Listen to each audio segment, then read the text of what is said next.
नमस्कार दोस्तों, yoga life AC में आपका स्वागत है। हम जिस विषय पर आज चर्चा करने जा रहे हैं वो है भारतीय दर्शन और आधुनिक विज्ञान। मैं एक विज्ञान का विद्यार्थी हूँ, साथ ही साथ मैं योगा का भी विद्यार्थी हूँ। तो अपने उन दोनों ज्ञान और शिक्षा के माध्यम से मैं आपसे भारतीय दर्शन और आधुनिक विज्ञान के संबंध में कुछ समानताओं पर चर्चा कर रहा हूँ। आशा है आपको ये पसंद आए। दोस्तों, आप जानते ही हैं कि भारतीय दर्शन, जो कि अनेक वैज्ञानिक सिद्धांतों को प्रतिपादित करता है, विश्व के प्राचीनतम दर्शनों में से एक है। हमारे ऋषि महर्षियों को अगर हम उस समय के वैज्ञानिक कहें तो यह गलत नहीं होगा, परंतु आधुनिकता की दौड़ में हम स्वयं को विकसित कहलाने के लिए हमने अपने उस प्राचीन दर्शन को किनारे कर दिया, जबकि वो एक महान वैज्ञानिक दर्शन था। अगर हम उस भारतीय वैज्ञानिक दर्शन को समझकर उसका सहारा अनेक आधुनिक विज्ञान के विकास में लेते तो हम भारतीय दर्शन के गूढ़ ज्ञान की सहायता से विज्ञान के नए आयामों को प्राप्त कर सकते थे। इसी विषय पर हम एक छोटी सी चर्चा करते हैं। पहला हमारा जो शब्द है वो है आधुनिक विज्ञान का मैटर। हमारा आधुनिक विज्ञान कहता है कि हर मैटर का निर्माण एटम या परमाणु से हुआ। वैसे तो परमाणु शब्द आज से हमारा जो बीसी है उससे 500 वर्ष पूर्व महर्षि कणाद ने दे दिया था। परमाणु शब्द भी महर्षि कणाद ने 500 बीसी में दिया था। और एटम वर्ड जो हमारा आता है कि जो आधुनिक विज्ञान है उसने यह परिकल्पना की मैटर एटम से बना है 18वीं शताब्दी में दी। और उससे भी कई हजार साल पहले हम भारतीय दर्शन ने कहा कि पदार्थ का निर्माण प्रकृति से हुआ। तो अगर हम कहें कि प्रकृति, एटम और परमाणु ये तीनों एक ही चीज के नाम है तो वो गलत नहीं होगा। तो भारतीय दर्शन के अनुसार प्रकृति त्रिगुणात्मक है, जिसके 3 गुण हैं, रजोगुण, तमोगुण और सत्वगुण। ये प्रकृति के गुण मतलब विशेषता नहीं है। यहाँ पर प्रकृति के ही भाग है, अर्थात ये प्रकृति का ही रूप है। और आधुनिक विज्ञान की बात करें तो उसमें भी एटम या परमाणु में 3 भाग होते हैं, जिन्हें हम इलेक्ट्रॉन, प्रोटॉन और न्यूट्रॉन कहते हैं। तो अगर हम इन 3 गुणों की बात करते हैं तो भारतीय दर्शन में बताया गया है कि रजोगुण जो है वो गत्यात्मक है, अर्थात उसमें गति होती है, वो गतिमान होता है। और अगर हम इलेक्ट्रॉन की बात करें तो आधुनिक विज्ञान के अनुसार इलेक्ट्रॉन भी गतिमान है, क्योंकि इलेक्ट्रॉन नाभिक के चारों ओर एक निश्चित कक्षा में गति करता रहता है। भारतीय दर्शन के अनुसार तमोगुण में भार होता है और वो स्थिरता प्रदान करता है। साथ ही तमोगुण रजोगुण के विपरीत प्रकृति वाला है। और अगर हम आधुनिक विज्ञान के अनुसार प्रोटॉन की बात करें तो प्रोटॉन में भी भार होता है, क्योंकि इलेक्ट्रॉन का भार नगण्य होता है और उसकी तुलना में प्रोटॉन में भार होता है।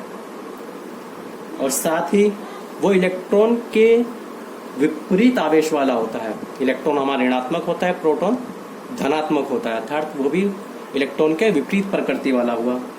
साथ ही दोनों के विपरीत आवेशित होने के कारण वो हमारे एटम को स्थिरता प्रदान करता है तथा वह इलेक्ट्रॉन को बाहर कक्षा को छोड़कर नहीं जाने देता।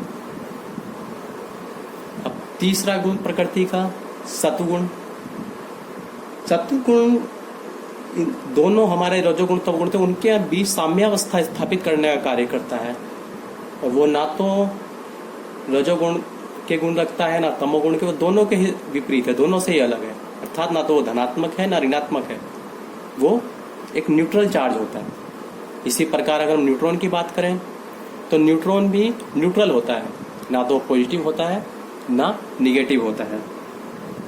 और साथ ही वो प्रोटॉन के साथ मिलकर एक नाभिकीय बल उत्पन्न करता है। वही नाभिकीय बल है जो प्रोटॉन को नाभिक में बांधे रखता है और साथ साथ इलेक्ट्रॉन को विपरीत आवेशित होने के बाद भी प्रोटॉन के प्रति आकर्षित होकर उससे टकराने से बचाता है। अर्थात जो न्यूट्रॉन है हमारा, वो साम्य अवस्था को बनाए रखता है। इलेक्ट्रॉन प्रोटॉन की विपरीत आवेशों के बावजूद भी उन्हें एक दूसरे की ओर आकर्षित होकर टकराने नहीं देता। भारतीय दर्शन एक और बात कहता है, उसके अनुसार प्रकृति स्वयं कुछ नहीं करती जब तक कि वो पुरुष के संपर्क में ना आए, तब तक वो सृष्टि का निर्माण नहीं करती। अर्थात पुरुष के संपर्क में आने पर ही उसकी साम्यावस्था भंग होती है और वो किसी पदार्थ या सृष्टि का निर्माण करती है। अब हम आते हैं आधुनिक विज्ञान पर। अभी 2013 में एक बहुत बड़ा एक्सपेरिमेंट हुआ जिसका निष्कर्ष निकला कि इलेक्ट्रॉन प्रोटॉन के अलावा भी एक ऐसा तत्व है जो एटम्स को आपस में बांधने का काम करता है, उन्हें जोड़कर अणुओं को जन्म देने का काम करता है और पदार्थ के निर्माण के पीछे वो तत्व है। और हमारे आधुनिक विज्ञान ने उस तत्व को नाम दिया हिग्स बोसान। ये हिग्स बोसान उसी तरह परमाणु को पदार्थ का रूप ग्रहण करने में सहायक है जैसे पुरुष प्रकृति को। तो अगर हम कहें कि ये पुरुष और हिग्स बोसान दोनों एक ही तत्व के नाम है तो वो गलत नहीं होगा। भारतीय दर्शन में पुरुष जो है आत्मा को कहा गया है। अर्थात वहां पर आत्मा का नाम ही पुरुष है। ठीक है। और आत्मा जो होती है हमारी, वो कहा जाता है कि वो परमात्मा का अंश है। परमात्मा यानी कि ईश्वर का अंश है। और हम आते हैं आधुनिक विज्ञान पर। आधुनिक विज्ञान में भी हिग्स बोसान जो नया पार्टिकल बना है उसे क्या कहा गया है? God particle. ठीक है। गॉड पार्टिकल का मतलब क्या होता है? ईश्वर का अंश। तो अब इन सब चीजों को देखने के बाद क्या हमें यह समझ नहीं आता कि ये सब सिमिलरिटी कैसे हो सकती है? क्या ये महज एक इत्तेफाक है, या जो आज आधुनिक विज्ञान जान रहा है वो हमारे ऋषि मुनि पहले से जानते थे, जिसे उन्होंने भारतीय दर्शन में समझाने का प्रयास किया?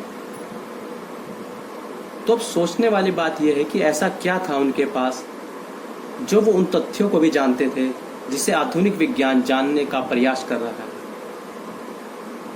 तो क्यों ना हम कहें कि उस समय का विज्ञान आज से बहुत ज्यादा विकसित था, परंतु अपनी अज्ञानता के कारण हम इस दर्शन को अवैज्ञानिक समझकर नकार देते हैं, जबकि आवश्यकता है भारतीय दर्शन के उन सिद्धांतों पर शोध करने की, ताकि हम उस महान ज्ञान के द्वारा आज के विज्ञान को और अधिक विकसित कर सकें। साथ ही हमें इस बात को भी जानना होगा कि आखिर वो इतना ये ज्ञान, ये गूढ़ ज्ञान कहाँ से लाते थे? आखिर उनके पास ऐसी कौन सी तकनीक थी जिससे उन्हें ये गूढ़ ज्ञान प्राप्त होता था? तो उस विषय पर हम आगे के अपने किसी वीडियो में चर्चा करेंगे। अब तक के लिए धन्यवाद। अगर आपको अच्छा लगा हो तो इस वीडियो को ज़्यादा से ज़्यादा शेयर करें तथा भारतीय दर्शन के इस महान गूढ़ विज्ञान को अधिक से अधिक लोगों तक पहुंचाएं। धन्यवाद।